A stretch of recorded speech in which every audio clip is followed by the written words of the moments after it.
और अब मैं सीधे चल रहा हूं हमारे आदरणीय अजित जी अलवर आभार प्रदर्शन हेतु हमारे साथी हैं और वहां पर चाचा। अलवर में निरंतर अपनी गतिविधियां संचालित करते रहते हैं। साथ ही समाज से जुड़े हुए हैं। पूरा देश इनके लिए जानता है। जहां भी जितनी प्रतिष्ठाएं हुई हो वहां अजित जी का किसी ना किसी रूप में नाम रहता ही है। प्रारंभ से वो हमारी इस परिचर्चा के साथ में जुड़े हुए हैं।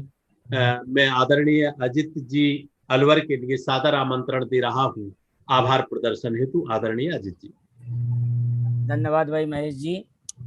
समर्पण चैरिटेबल ट्रस्ट के माध्यम से एक नवाचार जिसका शीर्षक था दिशा बोध, उसका जो पहला पायदान हम पायदान पर हमने कदम रखा है और यह कदम निश्चित रूप से हमें एक अन्य नई दिशा देने का कार्य करेगा। हम हमारे साथियों को दिशा बोध कितना करते हैं वो अलग चीज़ है, परंतु हमें अनेक दिशाएं इस कार्यक्रम के माध्यम से खुल जाएंगी। जिन क्षेत्रों से इस दिशाबोध कार्यक्रम में अपने वक्तव्य देने हेतु आमंत्रित किया गया था, इनके अलावा जो वो तो आपने सुन लिए हैं, इनके अलावा कल मैं राजकुमार जी से बात कर रहा था तो मैं कह रहा था कि इसके अलावा भी अनेक क्षेत्र अभी बाकी रह जाते हैं जिन पर अपन ये वक्तव्य परिचर्चा रख सकते हैं। उसमें एक दो बातें कुछ मजाक की भी थी हमारी, परंतु वो भी कोई मजाक, कोई अयथार्थ मजाक नहीं था। मैं बताना चाहता हूँ कि जिन विषयों पर हमने चर्चा की इसके अलावा क्या क्षेत्र बन सकते हैं। पहला क्षेत्र है पत्रकारिता का। पत्रकारिता में हमारे अनेक शास्त्रीय विद्वान जुड़े हुए हैं और वो काफी मामले में काफी स्तर पर सफल भी हैं। एक क्षेत्र है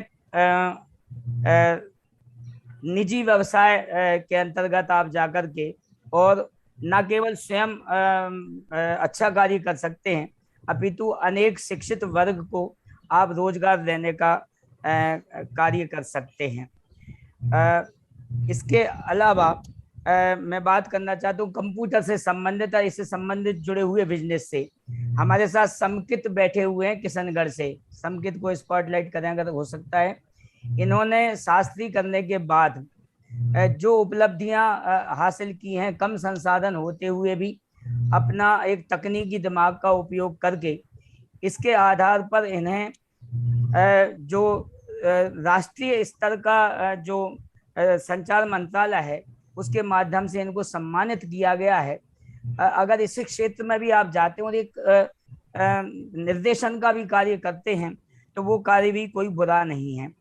एक कार्य एक क्षेत्र में राजकुमार जी से कल बात कर रहा था, राजनीति का क्षेत्र। यद्यपि मैं उनसे मजाक में ये बात कह रहा था, राजनीति के क्षेत्र में कोई एक अलग क्षेत्र है जिसको ये मानते कि यार वो तो बुरा है, सब चीजें इसमें कुछ भी नहीं है, मजाक की बात है। राजनीति का क्षेत्र ऐसा भी है कि नवी फाइल भी वहाँ मुख्यमंत्री उप मुख्यमंत्री बन सकता है। और एक MBA ऑक्सफोर्ड विश्वविद्यालय से अर्थशास्त्र में PhD या MA किया हुआ व्यक्ति वित्त मंत्री भी राजनीतिक क्षेत्र में जाकर के बन सकता है। अनेक क्षेत्र उसमें खुले हुए रहते हैं। आप क्या उसमें करना चाहते हैं, क्या लक्ष्य बनाते हैं, ये अलग चीज है। इस तरह अनेक क्षेत्र में आगे हम कोई चर्चा के विषय इसमें बनते हैं तो हम आगे चर्चा चलाएंगे। आज के कार्यक्रम में जो हमारे विशिष्ट वक्तागण उपस्थित हुए हैं उसमें अजित भाई जी बड़ौदा, वो हमारे अपने हैं, शाश्वत धाम के वो अध्यक्ष हैं, हमारे समर्पण चैरिटेबल ट्रस्ट के वो संरक्षक हैं। उन्होंने एक इस कार्यक्रम को गति प्रदान की। प्रिय अगम जैन ने प्रशासनिक सेवा में अपना किस प्रकार से क्षेत्र बन सकते हैं। समय मैं 1 मिनट का अतिरिक्त आपसे ले रहा हूँ। मुझे याद है अगम जैन ने जो उपलब्धियां हासिल करी अब समाज के स्तर पर गए चाहे प्रशासनिक स्तर पर गए और प्रशासनिक स्तर से के ऊपर बड़े अधिकारियों के समक्ष इनकी जो छवि है उसके बारे में कहें तो मैं स्वयं उसका एक प्रैक्टिकल मैंने देखा हुआ है। मैंने 1993 में देवली में केंद्रीय विद्यालय में जॉब चालू किया था।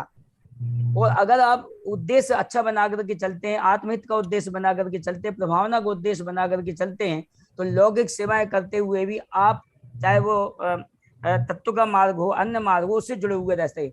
मैंने वहाँ दोपहर में 12 बजे अपना जॉब ज्वाइन किया और रात में 7 बजे मैं प्रवचन की गद्दी पे भी बैठ गया। यही अगम जैन के साथ हुआ कि जावरा में उन्होंने जॉब ज्वाइन किया, पहला जॉब ज्वाइन किया और उसके दूसरे दिन से सुबह से ही 6 डाला की कक्षा प्रारंभ की। अगर आप लक्ष्य सही बना करके रहते हैं, चाहे शास्त्रीय विद्वान हो चाहे कोई भी हो, वे निश्चित रूप से इन क्षेत्रों में भी सफल हो सकते हैं और सामाजिक क्षेत्र में भी अपने वो तत्व ज्ञान से भी वो दूर नहीं हो सकते। ऐसी बात मैं मानता हूँ। आज भी मुझे वो चीज याद है और अब भी मैं उन चीजों से जुड़ा हुआ हूँ। ये भी अधिकारी और हम लोग भी, मैं और राजकुमार जी भी गजेटेड ऑफिसर कहलाते हैं। गजेटेड ऑफिसर मतलब राजपत्रित अधिकारी कहलाते हैं। ये RAS IAS कहलाते हैं, हम RES कहलाते हैं। RES मतलब राजस्थान एजुकेशन सर्विसेज। तो हमारी सेवाएं भी एक राजस्थान की PSC की सेवाओं के अंतर्गत आती हैं। तो कोई भी क्षेत्र कहीं भी कोई पीछे नहीं है। हमें संकोच नहीं करना चाहिए कि वो IAS बन गया तो हम छोटे क्षेत्रों में क्यों नहीं जाते, हम छोटे क्षेत्र में तो वो उधर IAS में क्यों नहीं जाते, ऐसा IAS या अन्य प्रशासनिक कार्यों को में क्यों नहीं जाते। ये हमें दिमाग से निकाल देना चाहिए। भाई अखिलेश जी ने बहुत सजग और सदी हुई भाषा में अपनी बात इसमें रखी। मुझे बहुत आश्चर्य हुआ कि वो तत्व ज्ञान से जुड़े हुए हैं, 47 शक्तियां उनको याद हैं और बहुत अच्छी बातें उन्होंने बताई। आप विचार करें कि ये लोग अगर ऐसे क्षेत्र में जाते हैं और तत्व ज्ञान से जुड़े हुए रहते हैं तो ये हमारे लिए, हमारे साथियों के लिए आगे बढ़ने में भी सहयोगी बन सकते हैं और आदर्श भी बन सकते हैं। वकील साहब त्रिलोक जी बहुत सरल व्यक्तित्व के आप धनी हैं, बहुत प्रेमी हैं, स्नेही हैं और शास्त्रीय विद्वानों से तो बहुत प्रभावित रहते हैं और इतने प्रभावित हैं कि इन्होंने अपने शास्त्रीय विद्वान को अपना समधी भी बनाया हुआ है ना। समधी का मतलब बड़ा समान बुद्धि वाला। उनके समधी जी भी अधिकारी से कम नहीं है। भाई राजेश जी विदिशा, उन्होंने अपने वकील साहब ने बहुत अच्छे वक्तव्य इस क्षेत्र के लिए दिया। बेटी विपाशा ने अपने तकनीकी इनका प्रयोग करते हुए बहुत अच्छे क्षेत्र बताए। उन्होंने ये भी बताया कि आप इस क्षेत्र में प्रोफेसर इत्यादि यदि बनना चाहते हैं तो वो कौन सा PhD के लिए जो वो होते हैं छात्रवृत्ति जिसमें मिलती है, तो एक छोटी सरकारी नौकरी के बराबर तो आप PhD की छात्रवृत्ति ले सकते हैं। आप थोड़ा सा आगे तो बढ़ें, सोच तो बनाएं। कहीं नहीं पहुंच सकते वो बात पहुंच पाते हैं, वो बात अपने उदय पर निर्भर करती है। ये भी हमें ध्यान रखना चाहिए। भाई श्री JK जैन साहब ने बैंक क्षेत्र में बहुत अच्छा सरल तरीके से उपलब्धि हासिल करने के लिए प्रेरित किया। भाई अनुभव जी करेली ने भी अपनी सौम्य शैली में प्रबंधन के क्षेत्र में अपनी बात रखी।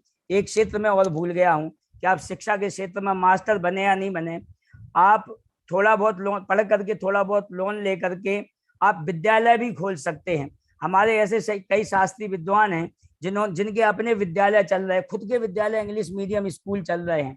घबराने की कोई बात नहीं होती। अनुभव खुद विद्यालय चलाते हैं। अंकित जी शास्त्री डॉक्टर अंकित लूणदा वो खुद विद्यालय चलाते हैं। विकास बानपुर कितना बड़ा प्रोजेक्ट चलाते हैं, पूरे उत्तर प्रदेश में उनके प्रोजेक्ट का नाम है। और कम से कम 50 से 100 लोग उनको वो जॉब देते हैं, रोजगार देते हैं। कुछ शास्त्रीय विद्वान भी जुड़े हुए हों, इसमें कोई आश्चर्य की बात नहीं है। तो ये कहीं क्षेत्र कोई कम कहीं है भी नहीं। इस प्रकार अनेक क्षेत्र हैं जिनमें आप अपना भविष्य बना सकते हैं। इस कार्यक्रम में प्रिय आलोक जो राजस्थान प्रशासनिक सेवा में GST के अधिकारी हैं, मैंने प्रतिष्ठा जैन को भी आमंत्रित किया था। वे मुख्य कार्यकारी अधिकारी हैं जबलपुर में। संभवतः किसी कार्यवश वो उपलब्ध नहीं हो सकी हैं। आगे के कार्यक्रमों में इनका हम लाभ लेंगे। आज के कार्यक्रम में अन्य जिन विद्वज्जनों ने अथवा हमारे साधर्मी जनों ने इस कार्यक्रम की शोभा बढ़ाई है, मैं ब्रह्मचारी हेमचंद जी, श्री महावीर प्रसाद जी पाटिल, महावीर शास्त्री जी पाटिल, भाई संजय जी जेबर, भाई साहब नवनीत जी जैन जो स्टेट बैंक में अधिकारी के पद पर हैं, श्री अशोक जी जो ज्ञानोत्तर के अध्यक्ष हैं, डॉक्टर अरविंद जी, श्री डॉक्टर प्रमोद जी और ऐसे अनेक जो साथी हैं जो इस कार्यक्रम में उपस्थित रह करके उन्होंने हमें संबल प्रदान किया है। आगामी कार्यक्रम की सूचना आपके पास यथासंभव पहुंच जाएगी। मैंने समय ज्यादा लिया, 2 पंक्तियां कह करके हमारे शास्त्रीय विद्वानों के लिए कह करके मैं अपने वक्तव्य को विराम लूंगा।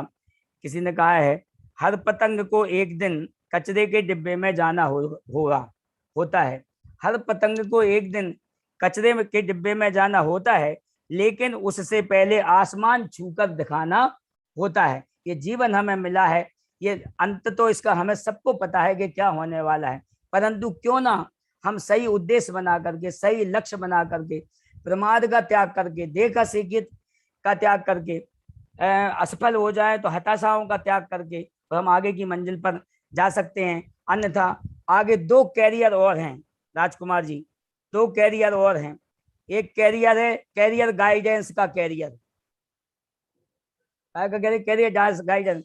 और इन कैरियर में अगर कोई सफल ना हो और अवसादग्रस्त हो जाए, टेंशन में आ जाए, तो मोटिवेशनल स्पीकर का कैरियर। भाई महेश जी, ये कैरियर वर्ल्ड लेवल पर आप आज बहुत बड़ा काम करते हैं। कोई भी कैरियर आप अपनाएं, प्रसन्न रहें, असफलताओं में दुखी ना हो, सफलताओं में अहंकारी ना हो, समता भाव धारण करें, तत्व ज्ञान को अपने साथ बनाए रखें। बहुत बहुत पुनः सभी को बहुत बहुत धन्यवाद भाई महेश जी के लिए, इस बहुत प्रबुद्ध संचालन के लिए बहुत बहुत बधाई, बहुत बहुत धन्यवाद। अजित तो यूट्यूब पर जुड़े रहे हैं, हमारे बहुत सारे साधर्मी, बहुत सारे विद्यार्थी जो यूट्यूब पर जुड़े रहे हैं, उनके लिए बहुत बहुत उनकी भी बहुत बड़ी संख्या थी। उन सभी के लिए भी बहुत बहुत आभार। चलिए, इसी के साथ हम आज का यह समर्पण का प्रयास दिशा वो यहीं पर विराम देने जा रहे हैं। हमें जो अगला जो हम कदम उठाएंगे वो हम वरिष्ठ जनों के साथ विद्यार्थियों को छोड़ करके, जो विद्यार्थियों की भावनाएं हैं उनको हम वरिष्ठ जनों तक पहुंचाएंगे कि इन विद्यार्थियों की भावनाएं हैं और वरिष्ठ जन इसमें को पूरा करने में, माने प्यास बुझाने में क्या काम कर सकते हैं। तो जिन विद्यार्थियों को, जिन भी बालक बालिकाओं को, युवा युवतियों को जिस भी क्षेत्र में जाने की जिज्ञासा हुई हो या अपने जानना चाहते हो, हमसे नंबर अपना दिए हुए हैं और सभी जानते हैं तो संपर्क कर सकते हैं। अनेकांत ने कहा है सभी स्पीकर्स की भेज दीजिए, तो सभी के लिए सभी की जरूरत नहीं है। जिसको जरूरत है वो अपना उतनी प्यास को खुद जागृत करे और संपर्क करे, तो उस तक हम जरूर आगे से आगे जितनी जानकारियां होंगी वो पहुंचाने का प्रयास अवश्य करेंगे और प्यास बुझाने के लिए इस समाज को भी प्रेरित करेंगे। जैसे आप प्यास जगाई है, हम प्यास बुझाने के लिए भी कुआं खोदने का प्रयास करेंगे। कहाँ तक पहुंचते हैं, क्या होगा, वह भविष्य बताएगा। सभी के लिए बहुत बहुत धन्यवाद और विराम दें महेश जी। बिल्कुल। बोले महावीर भगवान की जय।